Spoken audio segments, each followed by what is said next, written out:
Some people survive war, chosen ones survive family, fake friends, and spiritual assassination attempts and still manage to smile like nothing happened. Don't let that smile fool you.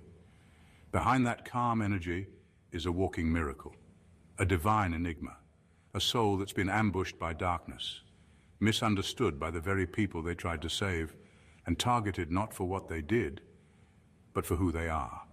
And now, the world is about to be shocked when they find out what you survived. Here's a fact most people can't handle. Trauma doesn't always show up with scars. Sometimes it shows up as wisdom, silence, intuition, and a glow that makes demons uncomfortable.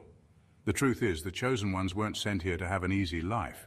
You were dropped into spiritual war zones with no manual, no backup, and, let's be honest, a few shady loved ones who came straight out of the villain chapter of your origin story, but somehow you outlived every trap. You buried versions of yourself without funerals, and you resurrected in silence while everyone thought you were done.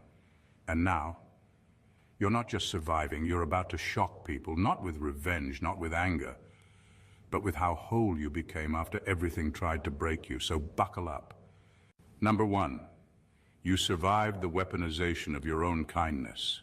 You survived something most people never even realize they're going through. You survived the weaponization of your own kindness. You weren't just taken advantage of. You were emotionally manipulated by people who studied your empathy, who observed how far your heart stretched, and then used it as a weapon against you. The very love you gave was turned into a trap. They knew you wouldn't fight back the way they would. They knew you'd forgive, explain, give the benefit of the doubt. So they pushed boundaries, crossed lines, and treated you like an emotional punching bag because your kindness made them feel safe to be cruel. That's what makes what you survived so devastating. It wasn't loud, it wasn't obvious, it was subtle, calculated, and relentless.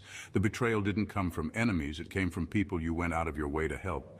People who called you when their world was falling apart but disappeared when yours was. People who cried to you, vented to you, leaned on you, then stabbed you in ways only someone close could. And even after all of that, you still questioned if you were the problem. That's how twisted it got. You didn't just survive toxic people. You survived the slow erosion of your own sense of self. Because every time they used your kindness against you, you began to wonder if maybe you were being too much, too soft, too emotional. But you weren't. You were just surrounded by people who saw your light and wanted to dim it for their comfort. And now, the same kindness they mistook for weakness has become your superpower. Because no matter how many times they tried to break it, you're still good.